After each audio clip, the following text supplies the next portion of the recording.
اعوذ باللہ من الشیطان الرجیم۔ پناہ مانگتا ہوں میں اللہ کی شیطان مردود سے۔ بسم اللہ الرحمن الرحیم۔ شروع اللہ کے نام سے جو بڑا مہربان نہایت رحم والا ہے۔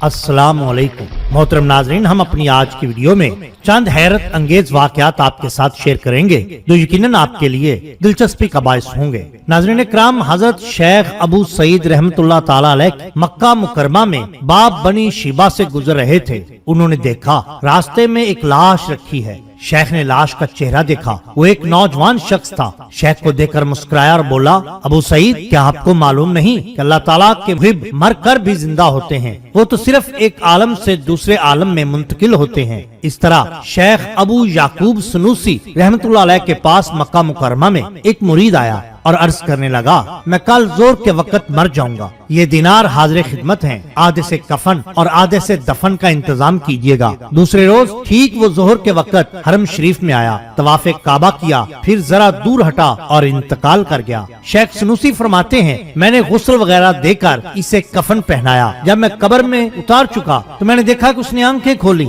میں نے کہا، موت کے بعد بھی زندگی؟ اس نے کہا، شیخ، میں زندہ ہوں اور خدا کا ہر محب زندہ ہوتا ہے۔ ایک بزرگ ایک میت کو نہلا رہے تھے، اس نے بزرگ کا انگوٹھا پکڑ لیا۔ انہوں نے فرمایا، بیٹے انگوٹھا چھوڑو، مجھے معلوم ہے تو مردہ نہیں ہے، یہ تو ایک دنیا سے دوسری دنیا کی جانب انتقال ہے۔ اس نے انگوٹھا چھوڑ دیا۔ اس طرح بیان کیا جاتا ہے کہ ایک شیخ نے ایک عورت کو نکاح کے لیے پیغام بھیجا۔ لڑکی والوں نے نکاح کی یہ شرط رکھی کہ خدمت کے لیے ایک باندی رکھو۔ شیخ کے پاس اتنی وسعت نہ تھی۔ شیخ کے ایک مرید نے عرض کیا، حضور، باندی کی ساری خدمت میں سر انجام دیا کروں گا، آپ نکاح کر لیں اور ان سے کہیں کہ باندی ہے اور وہ کہتی ہے کہ میں اپنی جگہ خدمت کروں گی، لیکن نہ میں تمہیں دیکھوں گی اور نہ تم مجھے دیکھو گے۔ لڑکی والے راضی ہو گئے اور انہوں نے کہا، ہماری لڑکی کو دیکھنے دکھانے سے کیا غرض، بس وہ خدمت کرتی رہے۔ اس طرح نکاح ہو گیا۔ شیخ کے وہ مرید حبشی بے ریش تھے، وہ شیخ کے لیے چکی پیستے تھے، چہرے پر نقاب ہوتا۔ شیخ نے انہیں ایک الگ کمرہ دے رکھا تھا۔ بیوی سمجھتی کہ یہ لونڈی ہے۔ شیخ کا معمول تھا کہ رات کے وقت عبادت کے لیے گھر سے باہر جاتے۔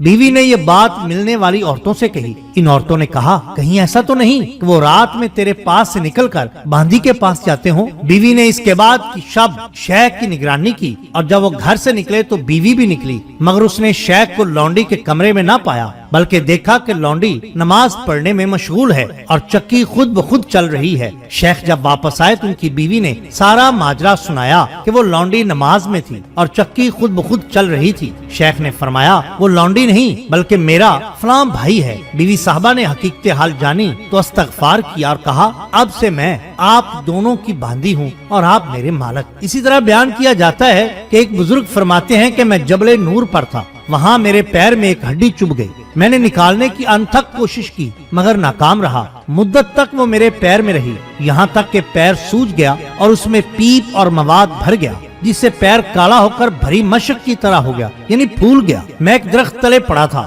آنکھ لگ گئی۔ اس وقت مجھے کچھ بو محسوس ہوئی۔ آنکھ کھلی تو دیکھا ایک کالا سانپ، ایک بہت بڑا کالا سانپ پاؤں میں ہڈی والی جگہ منہ لگائے ہوئے ہے اور زخم سے پیپ، مواد اور خون کھینچ کھینچ کر اگل رہا ہے، یہاں تک کہ ہڈی تک پہنچا اور اسے بھی نکال پھینکا۔ اس کے بعد کوئی نرم شے میرے پیر پر لگائی، معلوم نہیں وہ اس کی زبان تھی یا دم۔ میں اٹھا تو پتہ نہیں چل رہا تھا کہ میرے پیر میں کس جانب تکلیف تھی۔ میں بالکل بھلا چنگا ہو گیا۔ خون اور پیپ اور ہڈی وہیں پڑی تھی اور درد ختم ہو چکا تھا۔ اس پر میں نے اللہ تعالیٰ کا شکر ادا کیا کہ وہی تو ہے کہ جس نے انسان کے لیے ایسے ایسے معجزات اور کرامات مہیا کی ہیں کہ انسان کی سوچ اور انسان کی عقل دنگ رہ جاتی ہے۔ وہی سانپ اور ناگ جو لوگوں کو موت کے منہ میں لے جاتے ہیں، یہاں پر وہی ناگ طبیب بن کر، ایک حکیم بن کر ایک بیمار شخص کو تندرست کر رہا ہے۔ سبحان اللہ۔